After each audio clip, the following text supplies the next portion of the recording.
নমস্কার। কবিতার নাম নারীর স্বাধীনতা।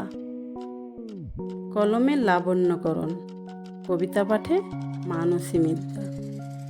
আমি একজন নারী, নারীর অবলম্বন মানেই বাবা মা অথবা স্বামী নতুবা সন্তান। যতই পড়াশোনা করে শিক্ষিত ও স্বনির্ভর হই না কেন, তবুও জীবনে চলার পথে এদের ছায়ায় আমাদের আশ্রয় নিতে হয়। তবুও বেশিরভাগ নারীর নেই কোনো ঘর, নেই কোনো বাসস্থান।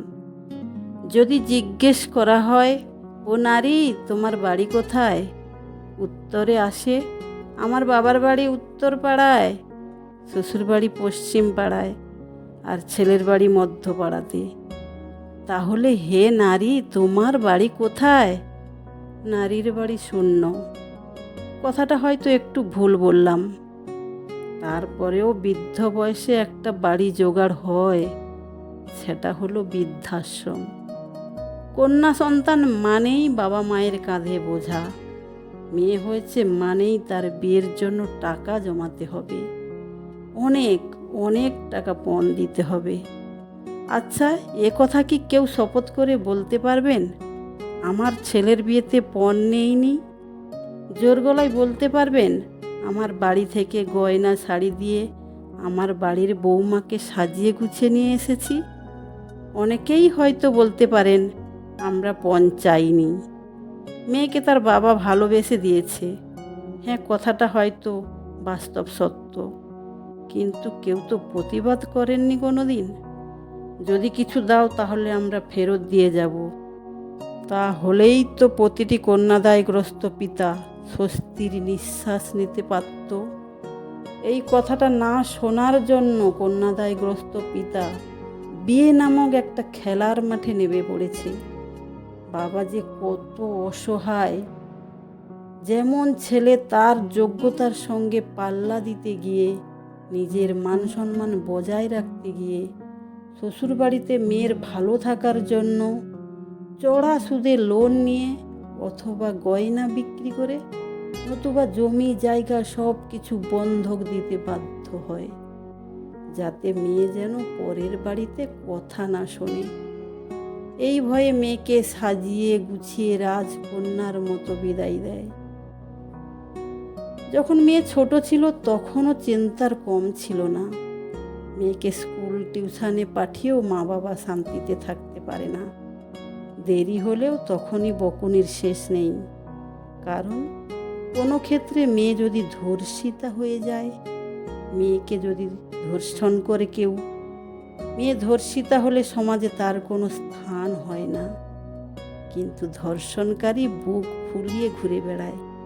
নতুবা কম বয়সে যদি কোনো ছেলের সঙ্গে বিয়ে করে ফেলে, এই ভয়েতেই বেশিরভাগ বাবা মা মেয়েদের ঘরবন্দি করে রাখে, অথবা টিউশনে, গানের ক্লাসে, নাচের ক্লাসে বন্দি রেখে বাবা মা বাইরে প্রহর গুনতে থাকে।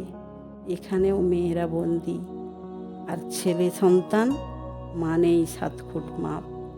সব কিছু অধিকার আছে, যখন খুশি ঘরে ঢোকার অধিকার আছে। আবার বিশাল বড় কোনো অপরাধ করলেও মা বাবা তার পক্ষেই থাকবে। আবার মেয়েদের বিয়ের পর বেশিরভাগ গৃহবধূদেরকে গালাগালি, মারধর, মদ খেয়ে এসে মারামারি, ঘরের বউ থাকা সত্ত্বেও অন্য নারীর প্রতি আসক্ত পুরুষ, প্রলোভন ইত্যাদি নানান অজুহাত দেখিয়ে একজন নারীকে হত্যা করা হয়, অথবা সবার দুর্ব্যবহারে নারী আত্মহত্যা করতে বাধ্য হয়। এতে শেষ নয়, এবার সন্তানের পালা। যার মাতা পিতা স্বাধীনতা দিল না, তাহলে স্বামী কি দেবে সুখ শান্তি, ভালোবাসা? পরিবারের শিক্ষায় শিক্ষিত হয়ে মাকেও সন্তান দেবে না শ্রদ্ধা ভক্তি। নারীর এত দুঃখ কষ্টের জন্য দায়ী কে বা কারা? হ্যাঁ, ঠিক ধরেছেন, সমাজ। সমাজের কিছু কুসংস্কার হলো মহিলাদের বলির কারণ। মেয়ের বিয়ে দিয়ে পরের ঘরে পাঠাতে হয়, গোত্র পদবি পরিবর্তন করে দেওয়া হয়, এমনকি ঘি পুড়িয়ে সম্প্রদান করে দেওয়া হয়। চিরদিনের জন্য মার ঋণ শোধ করে বেরিয়ে যেতে হয়। কিন্তু ছেলের বেলাতে এসব কিছুই হয় না। মা তো সব সন্তানকে একই পেটে রেখে জন্ম দিয়েছিল। তফাৎ কিছু রেখেছিল কি? না, রাখেনি। তাহলে দুই ভাই বোনের নিয়মের পার্থক্য করলো কে বা কারা? পিতামাতা গত হলে ছেলের মেয়ের মধ্যে নিয়মের আমূল পার্থক্য। কেউ আগে সাধ্য শান্তি করবে, কেউ পরে। বেশিরভাগ ক্ষেত্রে ধরে দেয়া হয় মেয়েদের, কারণ তুমি আমাদের গোত্রে নেই, তুমি পরের বাড়ির বউ। এ তো শেষ নয়, এবার নারীর ভাগ্যে সন্তানের পালা।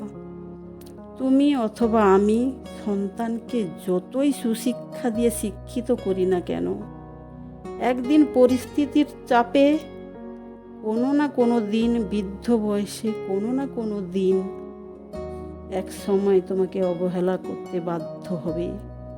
সন্তানের কাছে শত আঘাত পেয়েও একজন নারী মুখ বুজে পড়ে থাকতে বাধ্য হয়। কারণ সমাজের কিছু নিয়ম আছে। মরার সময় 2 ফোঁটা জল, মরার পরে শ্রাদ্ধ শান্তি। তাহলে নারীর শান্তি কোথায়? শান্তি একমাত্র চিতায় অথবা মাটির নিচে শুয়ে ঘুমানো। আচ্ছা সমাজ, সত্যি একটা কথা বলুন তো আমাকে। আমরা নারীরা যুগ যুগ ধরে বলছি শান্তি চাই, শিক্ষা চাই, স্বাধীনতা চাই, পরিবর্তন চাই। চাই তো অনেক কিছু, হয়েছে কি কিছু? তা হতে পারবে না, আবার হতেও পারে। সেই সুদিন মনে হয় সামনে আগত। তার কারণটা হলো, সেদিন পুরুষের চেয়ে কন্যা সন্তানের পার্সেন্টেজ কমে যাবে। তখনই নারীরা পাবে অন্যায় অত্যাচারের বিচার। তখন একটা ছেলেকে বিয়ে দেওয়ার জন্য একটা মেয়ে খুঁজে পাওয়া যাবে না। তখনই পড়বে হাহাকার। সেদিন এই কারণের জন্য হয়তো কন্যাদায়গ্রস্ত পিতার জায়গায় পুত্রদায়গ্রস্ত পিতা মাতা হতেই হবে। তখন হয়তো শিক্ষিতা, সর্বগুণা সম্পূর্ণা, সুন্দরী মেয়ে খুঁজবে না ছেলের বাবা মা। সেদিন হয়তো বৌমা করার জন্য মেয়ের বাবার হাতে পণের টাকা ধরিয়ে দিয়ে ছেলের বাবা মা প্রতিযোগিতায় নামবে।